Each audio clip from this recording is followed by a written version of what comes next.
Hello বন্ধুরা, welcome to Sharmi's kitchen. আরও একটি নতুন রেসিপি নিয়ে চলে এসেছি আপনাদের সামনে। চিকেন টিকিয়া রেসিপি নিয়ে চলে এসেছি। ভিডিওটি ভালো লাগলে লাইক কমেন্ট শেয়ার করবেন, চ্যানেলটি সাবস্ক্রাইব করতে ভুলবেন না, আমার ফেসবুক পেজ আর ইনস্টাগ্রাম ফলো করে দেবেন। তো চলুন দেখে নিই কীভাবে তৈরি করছি আমি চিকেন টিকিয়া। চিকেন টিকিয়া তৈরি করার জন্য এখানে ছোলার ডালটা আমি ধুয়ে ভিজিয়ে রেখে দিয়েছি প্রায় আধা ঘন্টার মতো। আর লাগছে চিকেন।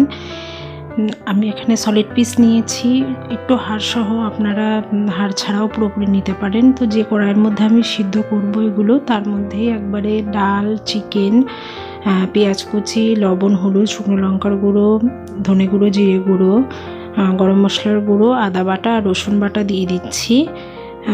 আর দিয়ে দেবো সামান্য পরিমাণে তেল। দিয়ে ভালো করে এটা আমি মাখিয়ে নেব। ভালো করে মাখিয়ে পরিমাণ মতো জল দিয়ে আমি এটা সিদ্ধ করতে দিয়ে দেবো। এখানে আমি তেজপাতাও দিয়েছিলাম। তো ভালো করে এটা আমি মাখিয়ে জল দিয়ে দিয়েছি, দিয়ে ঢেকে ভালো করে সব কিছু সিদ্ধ হয়ে আসা পর্যন্ত অপেক্ষা করব। এই যে আমি ঢাকা দিয়ে রেখে দিয়েছি। আমি মাঝখানে বেশ কয়েকবার ঢাকা সরিয়ে নাড়াচাড়া করে দিয়েছি। এই যে দেখতে পাচ্ছেন জল থেকে শুরু করে সব কিছুই ভালো করে শুকিয়ে গেছে। আর আমার চিকেন, ডাল সব কিছু ভালো মতো সিদ্ধ হয়ে গেছে। তো এবার আমি এটা একটু ঠান্ডা হলে চিকেনের যে হাড়গুলো ছিল ওগুলো ছাড়িয়ে আর এই তেজপাতাগুলো ফেলে দেব, দিয়ে একসাথে আমি এটা মিক্সিতে ভালো করে পেস্ট করে নেব।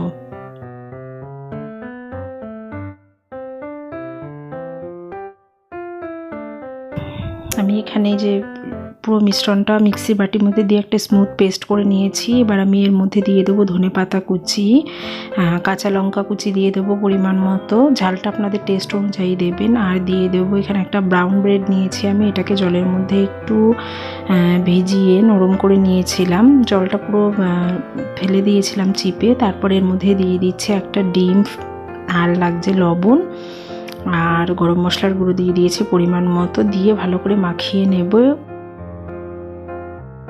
সব কিছু ভালো করে মাখানো হয়ে গেছে। হাতে আমি একটু তেল মাখিয়ে নিয়েছি। তারপরে হাতের মধ্যে পরিমাণ মতো আমি এই টিকিয়ার মিশ্রণটা নিয়ে নিচ্ছি। নিয়ে ভালো করে একটা চ্যাপ্টার মতো হাতে দিয়ে শেপ বানিয়ে নিয়েছি। এই যে কমপ্লিট হয়ে গেছে আমার এখানে টিকিয়াগুলো। এবার আমি প্যানের মধ্যে সাদা তেল দিয়ে দিয়েছিলাম। তেলটা গরম হলে পরে মিডিয়াম আঁচে রেখে আমি এখানে টিকিয়াগুলো ভেজে নিচ্ছি লাল লাল করে।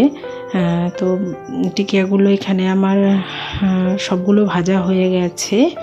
আপনারা গরম গরম ভাতের সাথে এটা বা পোলাও যে কোনো কিছুর সাথে খেতে পারেন, খুবই ভালো লাগবে। ভিডিওটি ভালো লাগলে লাইক কমেন্ট শেয়ার করবেন, চ্যানেলটি সাবস্ক্রাইব করতে ভুলবেন না। আবার অন্য কোনো দিন অন্য কোনো ভিডিও নিয়ে চলে আসবো। ধন্যবাদ।